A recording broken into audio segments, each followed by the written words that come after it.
एक बहुत इंपॉर्टेंट बात यह है कि ये वीडियो आपने एंड तक देखनी है। इसके एंड पे मैंने आपको एक ऐसी टिप देनी है जिससे ये सारा चैप्टर आपके लिए पीस ऑफ केक बन जाएगा। प्रिपेयर करना। Hello students and welcome to another lecture of law with Ali. आज का जो हमारा लेक्चर है, आज हम आगे जा रहे हैं अपने कल हमने एक्सप्रेस टर्म्स पढ़ी थी और जिसके अंदर ओरल और रिटर्न टर्म्स हमने पढ़ी थी। आज हम जो पढ़ेंगे, हम पढ़ेंगे इम्प्लाइड टर्म्स। अब इम्प्लाइड टर्म्स का मतलब ये होता है यार, इम्प्लाइड टर्म्स वो वाली टर्म्स होती हैं जो कॉन्ट्रैक्ट के अंदर लिखी नहीं होती, जो आपने बेशक कहीं नहीं होती, मतलब जो एक्सप्रेस्ड नहीं होती, लेकिन लीगली वो कॉन्ट्रैक्ट का हिस्सा होती हैं, लीगली वो कॉन्ट्रैक्ट के अंदर एडेड होती हैं, उन्हें हम इम्प्लाइड टर्म्स बोलते हैं। अब बहुत सी टर्म्स, बहुत से लॉज हैं, बहुत से स्टैट्यूट्स हैं जो टर्म्स को इम्प्लाई करते हैं, लेकिन हमारे सिलेबस में सिर्फ कंज्यूमर राइट्स एक्ट 2015 है जो कंज्यूमर और बिजनेस के रिलेशनशिप को डील करता है और कंज्यूमर की प्रोटेक्शन के लिए काम करता है। कंज्यूमर राइट एक्ट जो है वो वहाँ अप्लाई होगा जहाँ एक बिजनेस जो है वो गुड्स सप्लाई करेगा या डिजिटल कंटेंट या सर्विस सप्लाई करेगा टू अ कंज्यूमर, आम आदमी जो कंज्यूमर है। मतलब इसका ये है कि ये बिजनेस टू बिजनेस के ऊपर अप्लाई नहीं होगा, ये बिजनेस टू कंज्यूमर या ट्रेडर टू कंज्यूमर के ऊपर अप्लाई होता है, ठीक है। और जितने भी राइट्स जो सेल ऑफ गुड्स एक्ट 1979 देता था पहले, जिसमें स्टैंडर्ड ऑफ गुड्स या स्टैंडर्ड ऑफ सर्विसेज, वो अब सब स्टैट्यूटरी राइट्स बन चुके हैं कंज्यूमर्स के लिए CRA 2015 के तहत। इसके एडिशन में हमें ये बात भी पता होनी चाहिए कि CRA 2015 का सेक्शन 12 जो है वो ये कहता है कि प्री कॉन्ट्रैक्चुअल इन्फॉर्मेशन जो अगर आप देते हैं कंज्यूमर को, कोई भी कॉन्ट्रैक्ट होने से पहले कोई प्री कॉन्ट्रैक्चुअल इन्फॉर्मेशन अगर आप देते हैं जिसके अंदर पेमेंट है, डिलीवरी है, आफ्टर सेल सर्विसेज है, जो भी है, तो वो सारी की सारी चीज़ें जो हैं वो अब इम्प्लाइड टर्म्स मानी जाएंगी। मतलब कि उनकी अगर ब्रीच होगी तो वो ब्रीच ही कंसिडर होगी कॉन्ट्रैक्ट की। जो इसकी की डेफिनेशंस हैं वो इसके सेक्शन 2 के अंदर है, जिसके अंदर ट्रेडर, कंज्यूमर, बिजनेस, गुड्स और डिजिटल कंटेंट की डेफिनेशंस हैं। आपको कोट एंड कोट डेफिनेशंस याद करने की बिल्कुल ज़रूरत नहीं है, क्योंकि ये एक स्टैट्यूट के ऊपर चैप्टर है और इसके अंदर ज़्यादातर सेक्शंस ही हैं और सेक्शंस जो हैं वो बिल्कुल कोट एंड कोट लिखे हुए हैं। आपसे ये बिल्कुल एक्सपेक्ट नहीं किया जाता कि आप कोट एंड कोट सेक्शन, सब सेक्शंस और उनकी सारी डिटेल याद रखें। आपको बस इसका कॉन्सेप्ट पता होना चाहिए कि ये CRA करता क्या है और ये है क्या। अब सबसे पहले हम डिफ्रेंशिएट करेंगे कंज्यूमर और नॉन कंज्यूमर को, और वो एग्जाम्पल जो है बुक वाली एग्जाम्पल यूज़ कर लेते हैं। बुक में जो 2 एग्जांपल्स दी हुई है कंज्यूमर और नॉट कंज्यूमर की, उन्होंने कहा कि सपोज करें एक बंदा है जो 1 डे अ वीक घर में काम करता है, वर्क फ्रॉम होम करता है, एक दिन हफ्ते के वर्क फ्रॉम होम वो करता है, और वो अपने यूज़ के लिए कैटल ख़रीदता है चाय पीने के लिए, चाहे वो बिल्कुल उसी दिन सिर्फ यूज़ करता हो जिस दिन वो वर्क फ्रॉम होम करता है, लेकिन वो एक कैटल ख़रीदता है अपने इस्तेमाल करने के लिए, तो वो कंज्यूमर कंसिडर होगा। क्यों कंज्यूमर कंसिडर होगा? क्योंकि उसने जो कैटल खरीदी है वो अपने पर्सनल यूज़ के लिए खरीदी है, तो ही इज़ अ कंज्यूमर। ठीक हो गया। दूसरी तरफ अगर एक सोल ट्रेडर है जो वर्क फ्रॉम होम करता है और वो प्रिंटर बाय करता है जो कि 95% अपने बिजनेस के लिए काम करता है, तो वो कंज्यूमर नहीं है, उसको कंज्यूमर राइट्स एक्ट डील नहीं करेगा, उसको sale of goods act deal करेगा, वो उसके तहत अपने राइट्स वगैरह देखेगा। अब जो सेटिस्फैक्ट्री क्वालिटी की बात आती है वो सेक्शन 9 आता है। सेक्शन 9 ये कहता है कि कंडीशंस जो हैं आपके प्रोडक्ट की, उसकी क्वालिटी बहुत अच्छी होनी चाहिए, ठीक है। और जो क्वालिटी है गुड्स की सेटिस्फैक्ट्री इस तरह होगी कि उसकी जैसी डिस्क्रिप्शन है वो वैसी हो, जो प्राइस है उसकी वो रीज़नेबल हो, रेलिवेंट हो, और जितने भी रेलिवेंट सर्कमस्टांसेस हैं उससे रिलेटेड, जो प्रोडक्ट से रिलेटेड है, वो सच्चे होने चाहिए, कोई झूठ या चोरी उसमें ना हो, ठीक है। फिट फॉर पर्पस होनी चाहिए चीज़, सेक्शन 9 सब सेक्शन 3 कहता है फिट फॉर पर्पस, कि जिस पर्पस के लिए वो बनी है उस पर्पस के लिए वो फिट हो।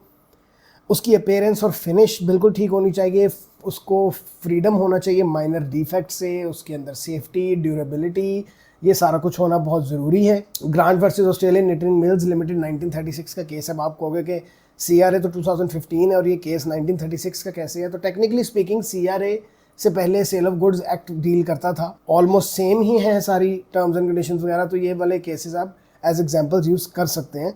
इसके अंदर उसने वूलन अंडर पैंट्स खरीदी थी जिसके ऊपर कोई केमिकल लगा रह गया था और उसको सारी रैश हो गई थी उसके स्किन के ऊपर, तो that was considered to be a breach of contract, क्योंकि वो फिट फॉर पर्पस नहीं था। ठीक हो गया। और सेक्शन 9 का सबसेक्शन 4 ये भी कहता है कि अगर कंज्यूमर की अटेंशन में आप चीज़ पहले ले आए हैं कॉन्ट्रैक्ट होने से पहले, या आपने उसको कंज्यूमर को कहा है कि आप एक खुद एग्जामिन कर लें, उस चीज़ को एक दफ़ा खुद देख लें, अपनी तसल्ली कर लें, तो अगर आपने उससे अपनी तसल्ली करवा ली है और उसने वो चीज़ खुद ही देख ली है, तो फिर आपके ऊपर CRA 2015 के तहत कोई ब्रीच नहीं लगेगी, क्योंकि आपने पहले ही बता दिया या मुंह से बोल दिया या उसको कह दिया कि तुम खुद देख लो ये ऐसी ही एक चीज़ है। तो अगर वो खुद देख लेता है अपनी तसल्ली करके, कहता है कि ठीक है ये चीज़ मैं ख़रीद रहा हूँ, मैंने सारा कुछ चेक कर लिया, ठीक है, आई एम सेटिस्फाइड, तो कल को वो फिर CRA के तहत कोई केस नहीं कर सकेगा। सेक्शन 10 जो है वो ये कहता है कि जो गुड्स हैं वो फिट फॉर पर्टिकुलर पर्पस होनी चाहिए, कि जिस चीज़ के लिए वो चीज़ बनी है वो फिट फॉर पर्पस होनी चाहिए। और वो जो ट्रेडर है उसकी स्किल के ऊपर, चूँकि जाहिर बात है वो जो कंज्यूमर है वो रिलाई करेगा, वो उसकी बात मानेगा, तो जो पर्पस उसने बताया है वो उसके ऊपर फिट होनी चाहिए। सेक्शन 11 जो है वो ये कहता है कि जो गुड्स हैं वो वैसी होनी चाहिए जैसी डिस्क्राइब्ड है। फॉर एग्जांपल आपने बहुत सी मीम्स देखी होंगी इंटरनेट पे अक्सर, जिसमें आपने देखा होगा कि लिखा होता है कि जब आप ऑनलाइन चीज़ मंगाते हैं तो when you order it online when it arrives. ये काफ़ी मजाक चलता रहा है, दराज के ऊपर भी मीम्स वगैरह बनती रही हैं। वैसे दराज is not that bad, I have a very good experience with दराज, बट आई एम नॉट, मतलब किसी को ह्यूमिलिएट करने का मकसद नहीं है, बट ये मीम्स बनती रही हैं पहले शुरू में दराज, अब तो दराज ने कंट्रोल कर लिया है। शुरू में काफ़ी फ्रॉड होता था दराज के ऊपर, तो काफ़ी मीम्स बनती थी कि when you order it online when it arrives, के जब आप ऑनलाइन ऑर्डर कर रहे होते हैं तो वो क्या दिखाते हैं, जब वो घर आती है चीज़ तो वो क्या होती है। तो अब ऐसा नहीं हो सकता। CRA इस बात में भी आपको सपोर्ट करता है, आपको असिस्ट करता है, हेल्प करता है। वो इसलिए कि उसका सेक्शन 11 ये कहता है कि goods to be as described होनी चाहिए, कि जैसी डिस्क्रिप्शन दी है उसकी वो सेम टू सेम उसी तरह की होनी चाहिए। ये नहीं कि आपने डिस्क्रिप्शन में किसी और तरह की प्रोडक्ट बताई थी और एक्चुअली वो प्रोडक्ट किसी और तरह की है। बेली वर्सेस टेलर का केस भी है, जिसके अंदर एक गाड़ी थी जो कि ट्रायम्फ हेरल्ड 1961 मॉडल था टेक्निकली, लेकिन जिसको डिस्क्राइब किया गया एज 1961 ट्रायम्फ हेरल्ड, लेकिन जब वो ख़रीदी गई तो पता चला कि वो दो गाड़ियाँ वेल्ड हो के इकट्ठी जोड़ी हुई हैं, और अगली वाले पार्ट का कोई और मॉडल है और पिछली वाली पार्ट का मॉडल ही कोई और है। अच्छा, अगर इसकी ब्रीच हो जाती है तो हमारे पास सेक्शन 20, 22, 23, 24 ये सारे सेक्शंस आते हैं ब्रीच के अंदर। वो कहते हैं कि अगर डिस्क्रिप्शन में अगर जो प्रोडक्ट है वो नहीं रिक्वायरमेंट्स मीट कर रही, तो कंज्यूमर के पास एक शॉर्ट टर्म राइट है कि वो रिजेक्ट कर दे गुड्स को विद इन 30 डेज़, ठीक है, अनलेस कि उसकी जो शेल्फ लाइफ है वो उससे भी कम है, तो फिर शेल्फ लाइफ के मुताबिक होगा। और ट्रेडर जो है रिजेक्ट करने पे, चीज़ वापस करने पे कोई भी फ़ी नहीं इम्पोज कर सकता, ठीक हो गया। और पैसे, अगर आपने प्रोजेक्ट रिजेक्ट कर दी है और वो ट्रेडर को वापस दे दिया और ट्रेडर अब आपको पैसे वापस कर रहा है, तो वो पैसे वापस करने के ऊपर भी ट्रेडर आपसे कोई फीस नहीं ले सकता, रिफंड करने में कुछ पैसे नहीं काट सकता, जितने आपने पैसे दिए थे उतने वापस मिलेंगे। सेक्शन 23 इसका ये कहता है कि कंज्यूमर के पास एक राइट है कि वो रिक्वेस्ट कर सकते हैं कि हमारी जो प्रोडक्ट फॉल्टी थी या नॉट एज डिस्क्राइब थी उसे रिपेयर या रिप्लेस किया जाए, ठीक है। और ये काम वो even after the 30 days of expiry of the return period, मतलब आपके पास अगर 30 दिन रिटर्न करने के थे, वो 30 दिन गुजर भी गए हैं, तो भी आपके पास ये राइट है कि आप नॉट एज डिस्क्राइब्ड या फॉल्टी चीज़ों को उनको कह सकते हैं कि हमें रिपेयर या रिप्लेस करके दें। और अगर सेक्शन 24 ये कहता है कि अगर रिपेयर करने के बाद, रिप्लेस करने के बाद भी आप सेटिस्फाइड नहीं हो रहे और फिर भी प्रोडक्ट जो है वो ठीक नहीं है, तो आप उसको वापस करवा सकते हैं फुल। या आपके पास ये राइट होगा कि आप उसे कहने कि प्राइस रिडक्शन कर दो, पैसे कम कर दो, या आपके पास ये राइट होगा कि आप कहोगे भाई ये अपनी चीज़ आप वापस ले लें, मुझे नहीं चाहिए। उसके बाद मैं आपको ये बता दूं कि डिजिटल कंटेंट के ऊपर भी सारा का सारा same he rules and regulations apply होते हैं। इसके अंदर e books, music, videos, games, आपके नेटफ्लिक्स, प्राइम वीडियो और ये HBO मैक्स, डिज्नी प्लस की सारा कुछ, स्पॉटिफाई वगैरह ये सारा कुछ आ जाता है। ऑनलाइन गेम्स जो आप परचेज करते हैं स्टीम वगैरह से, वो सारे कुछ आ जाती हैं इसके अंदर। तो उसकी भी satisfactory quality, fit for purpose, as described, सारा कुछ सेम टू सेम है। I will not waste your time इसको सारा कुछ। तो उसके भी वही आपके पास जो है वो सारे राइट्स हैं कि आप उसे रिप्लेस करवा सकते हैं, रिपेयर करवाने का कह सकते हैं, आप रिफंड करवा सकते हैं वगैरह वगैरह। अब आते हैं सप्लाई ऑफ सर्विसेज के अंदर। सप्लाई ऑफ सर्विसेज का मतलब ये है कि जो कंज्यूमर राइट्स एक्ट 2015 है वो रिप्लेस करता है supply of goods and services act 1982 को अब, और इसका सेक्शन 49, 51 और 52 डील करते हैं इस चीज़ से। सेक्शन 49 ये कहता है कि जो सर्विस है it must be perform with reasonable skill and care, कि जो भी सर्विस प्रोवाइड हो रही है वो रीजनेबल केयर और स्किल के साथ परफॉर्म होनी चाहिए। सेक्शन 51 कहता है कि जो प्राइस ऑफ द सर्विस है वो रीजनेबल होनी चाहिए अगर अग्रीड नहीं है तो। सेक्शन 52 ये कहता है कि अगर कोई टाइम डिसाइड नहीं हुआ तो वो फिर एक रीजनेबल टाइम के अंदर अंदर सर्विस कंप्लीट होनी चाहिए। सारी बात है, हर सर्विस का कोई ना कोई रीजनेबल टाइम तो होता ही है। अब आप गाड़ी वॉश कराने के लिए दे के आएंगे तो रीजनेबल टाइम उसका क्या होगा, मतलब अगर नहीं भी उसने बताया कि आपको कब गाड़ी मिलेगी तो ऑब्वियसली आपको रीजनेबल टाइम का तो पता ही होगा ना कि ज़्यादा से ज़्यादा कब मिल जाएगी यार, मतलब घंटे बाद मिल जाएगी, 2 घंटे बाद, 3 घंटे बाद। अब आपको ये कह दें कि आपकी गाड़ी सर्विस होकर अगले हफ्ते मिलेगी तो दैट इज़ नॉट रीजनेबल। और जितने भी प्री कॉन्ट्रैक्चुअल स्टेटमेंट्स हैं, जितने भी आपने कहानियाँ सुनाई हुई हैं ट्रेडर ने या बिजनेस ने आपको, ताकि आपको वो ल्योर कर सके और आपको कॉन्ट्रैक्ट के अंदर ला सके, वो सारी की सारी कहानियाँ जो हैं वो टर्म्स ऑफ कॉन्ट्रैक्ट हैं। और अगर उनमें से कोई एक भी झूठी निकली तो CRA 2015 के तहत उस पर केस हो सकता है। जैसे लॉसन वर्सेस सुपर सिंह का केस है 1984 का, जिसमें डिफेंडर ने कॉन्ट्रैक्ट किया था डिज़ाइन, सप्लाई और इंस्टॉल करना था कि किचन, और प्लान्स जो है वो ड्रॉन अप हुए, लेकिन डिफेंडेंट ने उनको प्रॉपर्ली फॉलो नहीं किया प्लान्स को, तो सिर्फ इस वजह से क्योंकि वो सर्विस प्रॉपर्ली डन नहीं थी, अंडर सेक्शन 13 उसको डैमेजेस अवॉर्ड किए गए। अब अंडर सेक्शन 13 मैंने क्यों बोला कि अभी तो मैंने 49, 51 और 52 बोला था, तो अब ये सेक्शन 13 कहाँ से आ गया? तो ये केस 1984 का है, तो ये इसके ऊपर sale supply of goods and services act 1982 apply हो रहा है। CRA 2015 तो 1984 में था ही नहीं, लेकिन एज एन एग्जाम्पल हम इसको ले सकते हैं। ठीक हो गया। कंज्यूमर राइट्स पर ब्रीच आ जाती है कि अब अगर ये सर्विस की ब्रीच हुई है तो कौन से सेक्शन हमें डील करेंगे और क्या होगा? सेक्शन 55, सेक्शन 56 हमें डील करते हैं। सेक्शन 55 ये कहता है कि अगर ट्रेडर फेल हो जाए to provide a service with reasonable skill and care और it does not confirm to pre contractual statements, कि अगर वो रीजनेबल स्किल एंड केयर के साथ परफॉर्मेंस नहीं हुई उस ऑफर की, उस कॉन्ट्रैक्ट की, या वो जितनी भी प्री कॉन्ट्रैक्चुअल स्टेटमेंट्स जो कहानियाँ उन्होंने आपको सुनाई हुई थी उनमें से कोई झूठी निकल आई हैं या कोई गलत थी, तो आप उनको ये कह सकते हो कि वो दोबारा परफॉर्म करें और करेक्टली परफॉर्म करें। और सेक्शन 56 ये कहता है कि अगर वो दोबारा या प्रॉपरली नहीं कर पाते आपके कहने पे भी, तो आप उनसे रिडक्शन इन प्राइस जो कि अप टू 100% भी वापस ले सकते हैं और रिजेक्ट कर सकते हैं उस सर्विस को। अब इसकी वैल्यूएशन पे अगर हम आएँ तो हमें ये देखने को मिलता है कि कंज्यूमर राइट्स एक्ट 2015 जो है ये बहुत ज़्यादा सिमिलर है दो एक्ट्स के साथ, एक सेल ऑफ गुड्स एक्ट के साथ 1979 का और एक supply of goods and services act 1982 के साथ। ये दोनों एक्ट्स बहुत मिलते जुलते हैं इसके साथ। अब प्रॉब्लम ये है कि जो साइटिंग है केस लॉज की वो पुरानी हुई हुई है, हालांकि जो केस लॉ की साइटिंग है वो न्यू होनी चाहिए। मतलब होता ही है कि जब भी लिटिगेशन चल रही होती है CRA 2015 के तहत, तो अक्सर पुराने केस लॉज को रेफर किया जा रहा होता है, which does not make much sense. तो टेक्निकली बात ये है कि अब CRA 2015 के तहत जो डिसीजंस आएंगे उनको साइट करना चाहिए।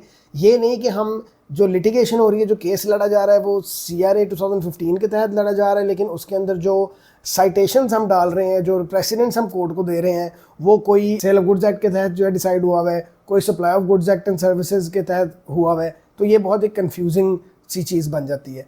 दूसरा पॉइंट जो इवैल्यूएशन का ये है कि CRA जो है वो उसका एम ये था, उसका मकसद ये था कि वो कंसोलिडेट करे जितने भी पहले जो था ना वो कंज्यूमर के कुछ राइट्स जो थे वो supply of goods and services act के अंदर थे और कुछ जो है वो सेल ऑफ गुड्स एक्ट के अंदर थे। तो उन्होंने क्या किया, कंसोलिडेशन कर दी। आपने अगर P1 दिया हुआ है, P1 का पेपर, और आपने अगर लॉ कमीशन के बारे में पढ़ा हुआ है तो आपने देखा होगा कि उनकी वो जो बात है कोडिफिकेशन, कंसोलिडेशन वगैरह करते हैं, तो ये कंसोलिडेशन हुई है इस एक्ट की। कि क्या हुआ, जितने भी कंज्यूमर प्रोटेक्शन के लिए लॉज थे वो सारे के सारे उन्हें कंसोलिडेट करके एक एक्ट बना दिया जिसका नाम कंज्यूमर राइट्स एक्ट 2015 रखा, जिसको CRA 2015 भी कहते हैं। और CRA जो है ये 4 मेन एरियाज पे काम करता है। ये डिजिटल कंटेंट देखता है, गुड्स, सर्विसेज और अनफेयर टर्म्स अगर कॉन्ट्रैक्ट में है तो वो देखता है। अगला जो इवैल्यूएशन का पॉइंट है वो ये है कि CRA बेशक अप्लाई होता है कॉन्ट्रैक्ट्स बिटवीन ट्रेडर्स और कंज्यूमर्स के। मैंने आपको शुरू में बताया कि ये जो CRA 2015 है ये कंज्यूमर और ट्रेडर या कंज्यूमर और बिजनेस के अंदर जो रिलेशनशिप होता है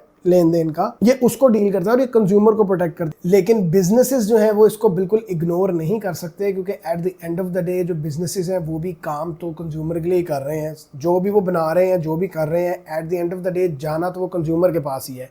तो टेक्निकली वो भी इसे इग्नोर नहीं कर सकते। अगला पॉइंट इसका ये है वैल्यूएशन का कि CRA बनने के बाद भी हम ये बिल्कुल नहीं कह सकते कि कंज्यूमर के रिलेटेड जो लॉ है वो सिंप्लीफाई हो गया, ऐसा बिल्कुल नहीं है।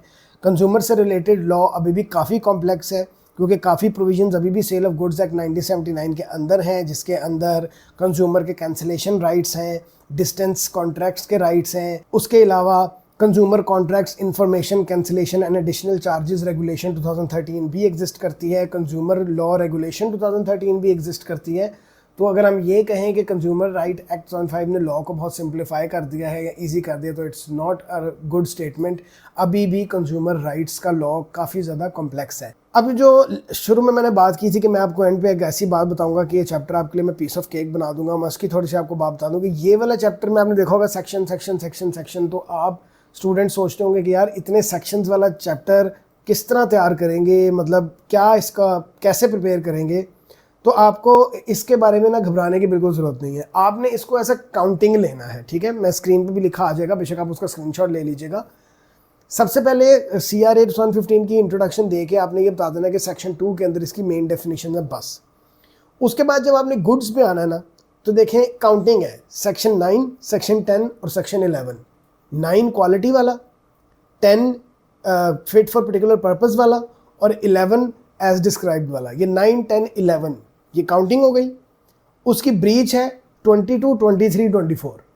आप चाहे 20 ना करें, कर सकते हो तो कर लें। 20, 22, 23, 24 काउंटिंग है, काउंटिंग ध्यान में रखें। 9, 10 सेक्शन 2 डेफिनेशंस, 9, 10, 11 ऊपर वाले, ब्रीच में 22, 23, 24 ये भी काउंटिंग हो गई। उसके बाद डिजिटल कंटेंट तो वैसे ही सेम है, उसका कोई सेक्शन अलग से नहीं है, वो गुड्स के अंदर ही फॉलो करता है। अब सर्विसेज में आ जाए, सेक्शन 49, 51, 52 काउंटिंग और breach 55, 56 as simple as that. तो 2 डेफिनेशंस 9, 10, 11 गुड्स और डिजिटल कंटेंट का, 22, 23, 24 उसकी ब्रीच, 49, 51, 52 सर्विसेज, 55, 56 सर्विसेज की ब्रीच। इस तरह काउंटिंग वाइज अगर आप अपने जहन में इसको बिठा लेंगे तो ये प्रिपेयर करना आपके लिए बहुत ईजी हो जाएगा। अब अगला जो हमारा लेक्चर होगा वो स्टेटस ऑफ टर्म्स में होगा कि कंडीशंस क्या होती हैं और वारंटीज़ क्या होती हैं और इननोमिनेट टर्म्स क्या होती हैं। मैं मिलूंगा आपसे अगले लेक्चर में। अगर आपने पिछला लेक्चर मिस कर दिया है एक्सप्रेस टर्म्स का तो इधर क्लिक करें, और अगर आपने पिछला यूनिट में से कुछ स्किप कर दिया है जैसे कि कैपेसिटी बहुत इंपॉर्टेंट है, इंटेंशन बहुत इंपॉर्टेंट है, इधर क्लिक करके देखेंगे। I will see you in the next video. अल्लाह हाफिज़।